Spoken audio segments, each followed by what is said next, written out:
Hello everyone, my name's Ian. Welcome back to my hobby YouTube channel, In Brief Book and Film Review. So today I have an astonishing book that I wanted to come online and give a review to. This book is called El Chapo, the story of the world's most notorious drug lord.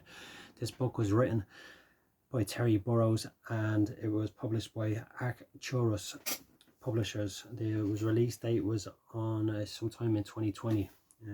Really excellent book, I have to say. Really enjoyed this book. At the start I wasn't too sure. I just flicked through the book in the bookshop and I was kind of like seeing kind of like this, and I thought it was very kind of tattooish, and I thought maybe it's just like real deal, or it's kind of like fiction, and that, you know, it's a writer who's just want to be right and wants to get into all like fiction and stuff, and that I was wrong. It was a fantastic book, and that really was.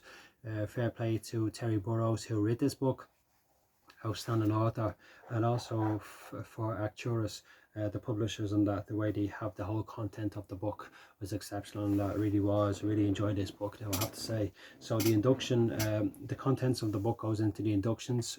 Chapter 1 to 10, there's 10 chapters in it. The appendix A, B, C and D. The appendix are the Appendix A is the narcos of Mexico, A to Z. Appendix B is the Mexican drug cartels, A to Z.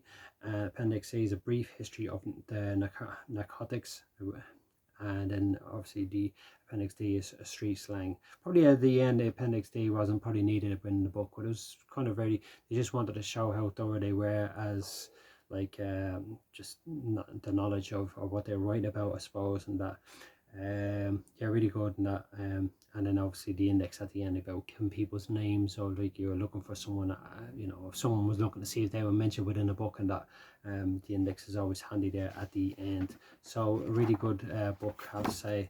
So I just flicked through from the chapters actually in that, so I'll just give a quick reference from the chapters and that.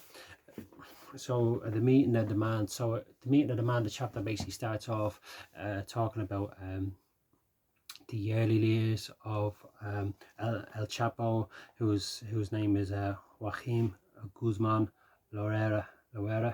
Yeah, it's just about his early years growing up in poverty, working and trying to make a living and survive in the mountains of Sierra Madre in Mexico. And it just talks about like the idea how you either work poppy fields or try to make a living from vegetables and stuff, which wouldn't generate a big salary and that wouldn't get you out of poverty, or you turn to crime. You try and you know, you worked poppy fields and you're working to make drugs and stuff, and that he wouldn't have been the first person to take this path. There was others before him, and others came after him also as well. So it was that's basically in chapter 1, and that oranges and poppy fields goes into the story about what the Mexican authorities tried to do and the Americans tried to do. This, you know, collaborating against the narcos and that, you know, and the gangs and that, trying to promote trying to stop the poppy fields and stuff being grown and that, so they could produce opium and heroin, etc, etc. The fight for Tijuana basically goes into when the establishment of the Sinaloa cartel, how they were trying to squeeze past the Juarez cartel, I think it was, who owned that piece of kind of area, and that, you know, who kind of, which made them the heavyweights within the cartel industry, or the drug industry, to kind of keep the supply going from Colombia to Mexico to the United States, and that, you know.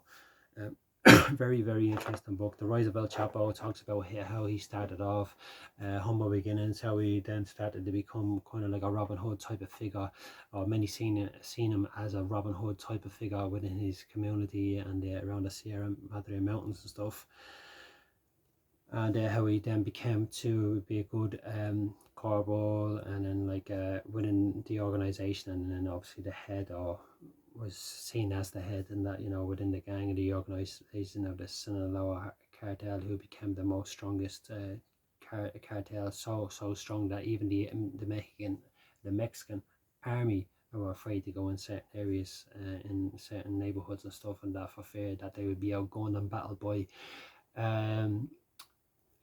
you know, drug dealers who had a bigger arsenal than the army, and that, you know. They go the actress and the Mexican drug wars basically goes into obviously all the different factions, you know, breakaway factions and stuff and that, and what was people were learning, you know, lieutenants were learning from the captains and admirals and stuff and that, and then trying to break away and form their own organization to get a bigger piece of this the pie. Went into a lot of violence and stuff, talked about what they did to these people, or grasses informants, or who turned on what.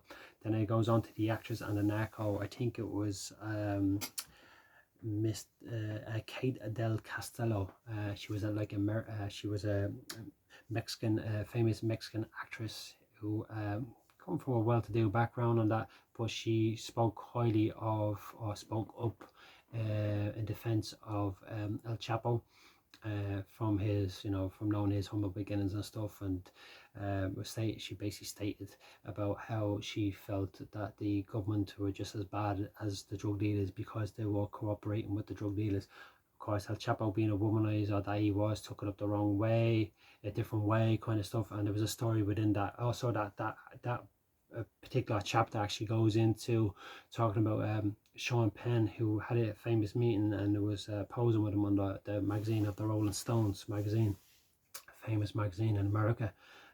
So there's a whole chapter based on that. It was very interesting, that chapter actually.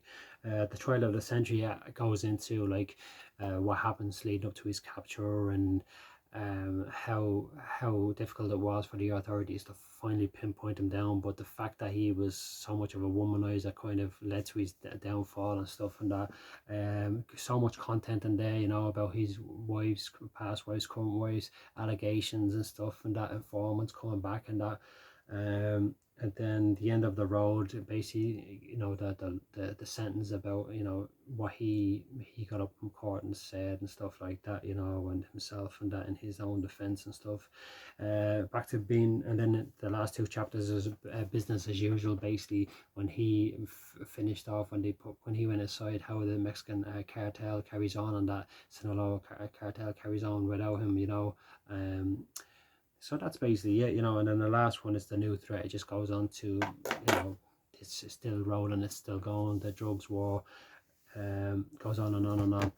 Really excellent book. Like I said before, if anyone is interested in having this book and that, I've been meaning to do for some time before that, with DVDs and other books that I've had before. I want to try and give this stuff away because I've got so much of it. I want to try and give it away, and that. So if you're interested in wanting to get this, and it might be stuff for money or whatever, so for cash from that, you might want to go out and spend the money on this. If you drop me an email with your details, I won't send them to any tour party or anything like that. You send them directly to me with your details. I'll send this off to you and post free of charge. So that's it. That's my giveaway for the day. Great book, really is. I don't know if anyone else has read this book, but if you have, please leave a comment and tell me what you thought about yourself and that. And if you have any books that you think I could read, that would be another good book and that to read, and that I'll give a review to, please drop that down in the comment section also. So that's it basically for the day, and that a really excellent book, I have to say. And that's it from me. So hope everyone's doing very well, staying blessed, staying positive, and yeah, I'll see you next time. Take care.